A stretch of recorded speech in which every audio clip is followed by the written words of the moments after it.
I'm Bud Thomas. This is Cooks and Books at the Wilkinson Public Library. I'm glad you all could make it. We are going to be doing this the first Tuesday of every month at noon, and we're going to invite people from the community to pick out a cookbook from the library and cook a recipe for it. And lucky enough today we have Jerry Green from Baked in Telluride, and he's going to do a spicy shrimp and lemongrass soup, also known as TomYum Kong, right? TomYum Kung. Oh, TomYum Kung. And I am the master of the hot and sour soup because I studied it in Thailand. Which is nice. We'll study more about that This later. is the book the recipe's in, Keo's Thai Cuisine. And Keo is a Thai chef who has some restaurants in Hawaii, and he's got this little line in the front of it that I thought was particularly interesting. It says, "The popularity of his Thai restaurant in Hawaii," Keo explains, "stems not from doing extraordinary things, it comes from consistently doing the ordinary things extraordinarily well," which I think is kind of interesting and kind of cool because, you know, the time old classics I love. So that being said, let's enter. This is Jerry, and he's going to take us through making this soup. Sure. You said I could plug my bakery also. Absolutely. You may be aware of Baked in Telluride, where we also look to do traditional things well. Well, perhaps we should take a quick look at the ingredients. We have a quart of hot boiling water. We have peppers for the other hotness. We have lime leaves, sometimes known as kaffir lime leaves. This is probably the hardest ingredient to find. And one of the most important ingredients is the lemongrass. Now, did you get all of these ingredients in Telluride? I got the jalapenos just now at the village market, and I was assured that they were good and hot. And I got the cilantro, likewise, at the village. The limes, I got it, oops, these are the limes. I got these at City Market. They had Mexican limes for $0.05 a piece, and they were really good, really tasty. The shrimp I got from Mountain Valley Fish and Oyster. They are Mexican shrimp.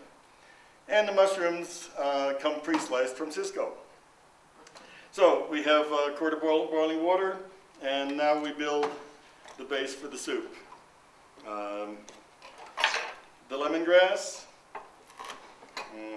cut it into pieces not too small, because if your pieces are too small, the lemongrass all falls apart and you're going to want to pick it out before you eat it.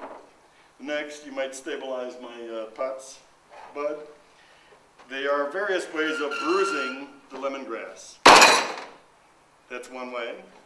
And the other way is with the end of the knife. It's one of my important technical jobs, the pot stabilizer. I like the karate chop method. Reminds me of my fond days studying with AJ. How'd you learn how to make this soup, Jerry? We're in a crucial stage here. Ask me in a minute. Okay. Okay. The lime leaves. That's a lot of lime leaves, but I'm always afraid I didn't put enough in, so we'll throw them a lot in. They usually call for about 4 in this size. And then many recipes will call for the peppers to be put in last. This is especially true if you're using a chili powder, but because I want to make sure that we get enough of the hot out of the peppers, I put them in now. Okay, now we have a few minutes while we are building the stock. I'm going to turn the heat down a little bit, and a good time for questions. How'd you learn how to make this soup, Jerry? Must have been 13 years ago, so I went to Thailand and with some friends, and we got to Thailand after 21 hours in the airplane, and we're busy, ready to rest, but we went right out of the town and went to the entertainment district, where there's a restaurant that serves great hot and sour soup. After doing that several days in a row, I wanted to learn how to make it. And later on, when I was in Chiang Mai, cruising the streets, I met a woman who had a little window restaurant. You know, it's part of a brick and mortar kind of place, but not actually out on the street, but a window. And chatted with her, tell her I'm a baker. She told me how she would like to learn how to make croissant. I said, I would like to learn how to make tom yum soup. So I said, it's a deal. So we'll meet at her house the next day. And I assembled all the ingredients or she did, I guess. I don't know what I brought, but she assembled the ingredients for making the croissant. And under the tropical sun, we prepared a croissant dough, which is not easy. But then, Not with all that butter. but then she taught me how to make the tom yum soup, and it's surprisingly easy. So we build the stock for about 3 minutes. One of the things I notice unanimous about all, we have 5 Thai cookbooks here that have this recipe in it, and all 5 of them say, the author says this is their favorite soup, and this soup defines a Thai restaurant. If it's a good Thai restaurant, it makes this soup well. So it's pretty interesting that every cookbook unanimously says this is their favorite soup. Now I've used 2 kinds of peppers. I've used the japonesa that you'll see in the Mexican grocery store, and I've used some jalapenos.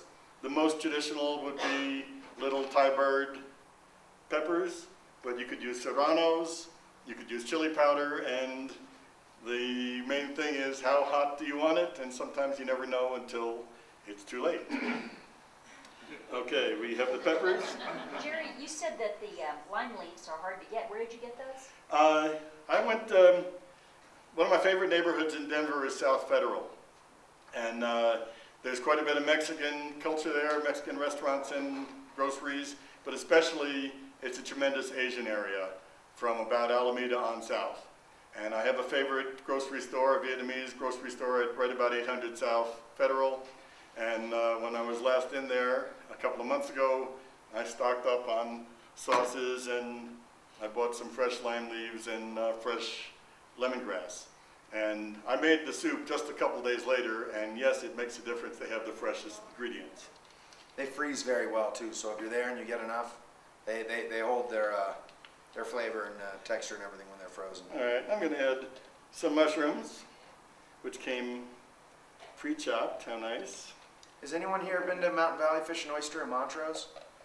It's a little seafood shop off the beaten path. You'd have to look it up in the phone book and call them to get directions. But they have a few days a week they're open to the public, and they also have a very good selection of Asian items. They have a bunch of curries you can buy. They definitely have fish sauce, but they go to the Asian market in Denver and bring stuff back once a week. What's the name of it? Mountain Valley Fish and Oyster. Another good source in Grand Junction, there's a store called Carol's on a ways east on North Avenue. It's almost hard to find. You really got to write down your numbers and not miss it. But they have pretty much everything. More likely than the one in Denver, some things are going to be in the freezer, but they have a full range of ingredients also.